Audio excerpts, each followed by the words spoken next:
Bonjour, bienvenue à Kertiosan, un village art et multimédia. Ça fait une dizaine d'années que ça existe et nous avons fêté nos 10 ans il n'y a pas longtemps. Je vous fais découvrir le lieu. Et rentrez.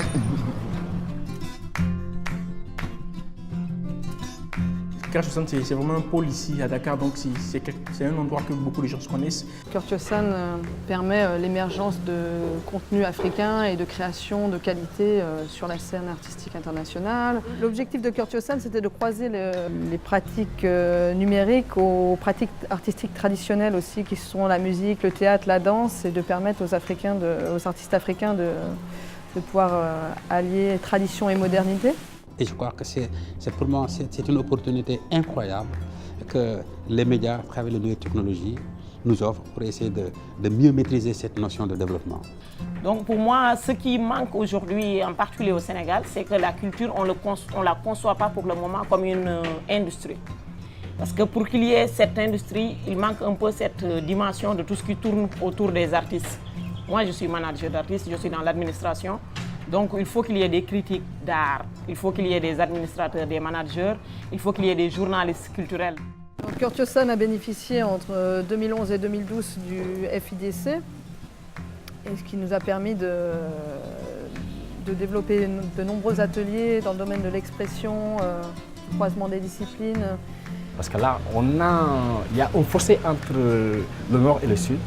Et là, ces genres de structures comme Kertiosan nous aident vraiment à découvrir certaines choses qu'on ne connaissait pas, surtout concernant les multimédias, l'informatique. Voilà, ça aide beaucoup, quoi.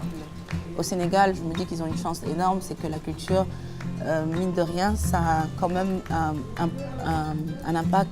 C'est-à-dire que les jeunes sont toujours à la recherche, ils font de la création, quoi. C'est un peuple, moi je dis créatif. La culture est... Pour moi, c'est un socle de développement.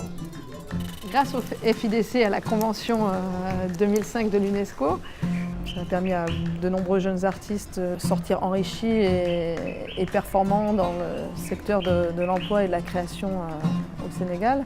La culture a cette dimension économique. La culture engage des gens au même titre que l'économie, au même titre que la politique, au même titre. Donc ce n'est pas un monde à part. Les gens y travaillent, ils gagnent leur vie et puis voilà. Le talent existe, la vocation existe, l'envie, l'énergie existe. Ce qui manque, c'est justement cette touche institutionnelle qui devrait encadrer et orienter. Pas au sens dictatorial du terme, mais simplement voilà, frayer des voies et donner les moyens surtout. L'idée aujourd'hui, c'est d'aller encore plus loin. Il faut savoir évoluer, on a fait le bilan, mais d'aller au-delà dans ces valeurs qu'on défend, qui sont le savoir partagé. On veut travailler davantage sur cette question de l'en commun, du vivre ensemble.